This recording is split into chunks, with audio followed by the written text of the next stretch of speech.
Саламатсыздарбы биздин Чалкан медиа каналдын көрөрмандары, биздин каналга жазылып, акыркы жаңылыктарды уңуздар.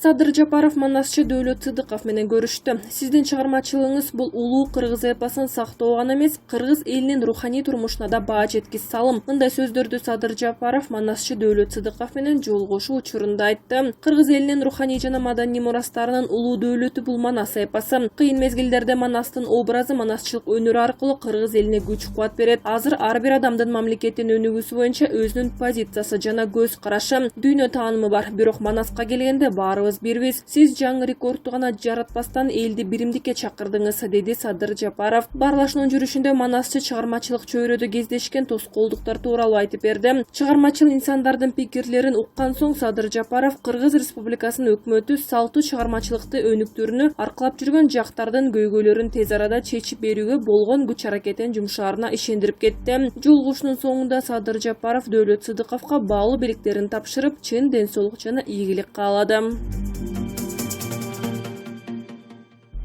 Имамиддин Ташев президенттик шайлоого катышуу үчүн арыз таштады. KG Group курулуш компаниясынын директору Имамиддин Ташев менен Эрбол Токтогулов аттуу адам президенттик шайлоого талапкер катары катышуу ниетин билдирип, арыз тапшырышты. Бул тууралуу Борбордук шайлоо комиссиясынын басма сөз кызматы кабарлайт. Ушуну менен президенттик шайлоого талапкер болуу ниетин билдиргендердин саны 31 адамга жетти. Белгилей кетсек, мөөнөтүнөн мурда өтчү президенттик шайлоо 2021 жылдын 10 январына белгиленген. Талапкер 7 декабрга чейин 1 миллион сомдук күрөөнү жана керектүү документтерди тапшырышы керек.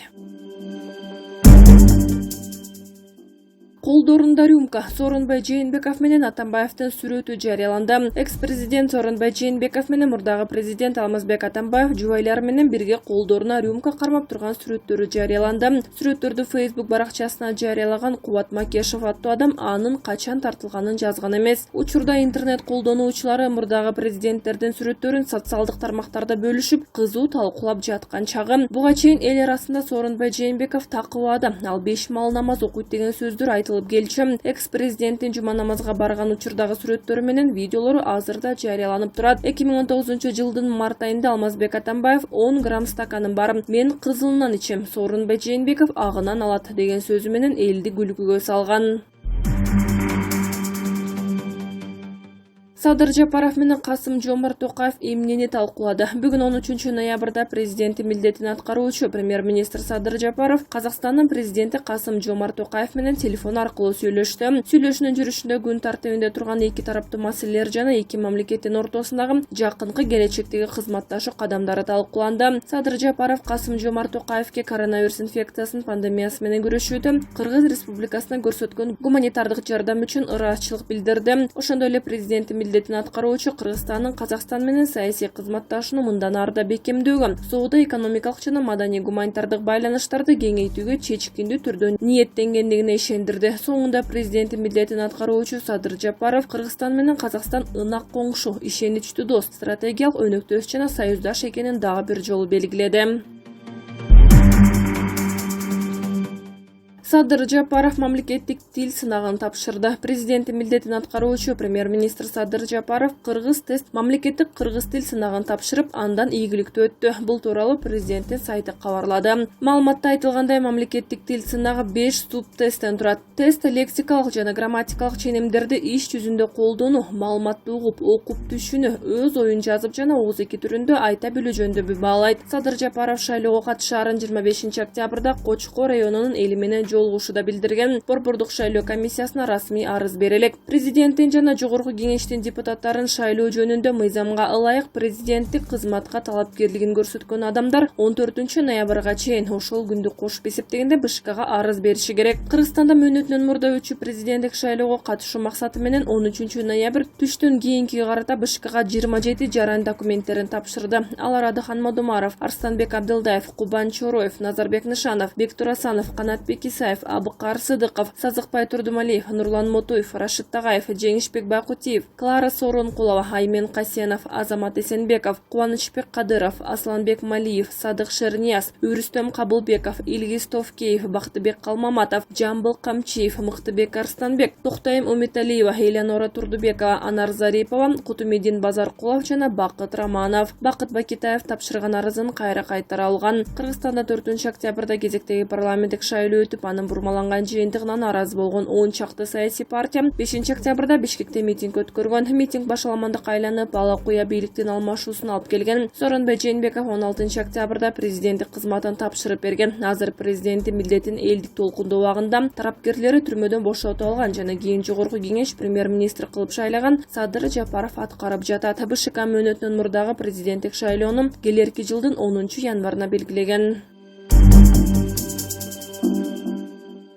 Депутат ырчыны өлтүрүп кетем деп коркутууда. Редакциябызга Жаныбек Аттакоров аттуу жарандан аудио кайрылуу келип түштү. Анда Жаныбек Аттакоровго Араван цемент заводунун директору жана Ушулардын кеңешинин депутаты Данияр Атабаев тарабынан коркутуулар болуп жатканы айтылат. Ошондой эле буга чейин Аттакоров Араван районундагы бир топ көйгөйлөрдү ыр аркылуу элге жеткирип келгенин белгилеп кетти. Урматтуу президенттин милдетин аткаруучу премьер-министр Садыр Жапаров жана улуттук коопсуздук мамлекеттик кызматынын жетекчиси Камчыбек Ташиев жана Курманкул мен сиздерге кайрылат элем. Ушул аталган цемент заводун тыкыр текшерүүгө алыңыздар. Азамат Арапаевге таандык болгон Араван цемент заводу экологияга зыян келтирип, чоң трассаларда жүк ташуучу унаалар менен цемент ташып, жолдорду бузуп жатканын ырдап чыкканым үчүн чындыкка беттери чыдабай, Данияр Атабаев менин өмүрүмө коркунуч жаратууда. Ал өз сөзүндө өлтүрүп кетем, үйүңдү өрттүп кетем деп коркутуп жатат деп айтылат кайрылууда.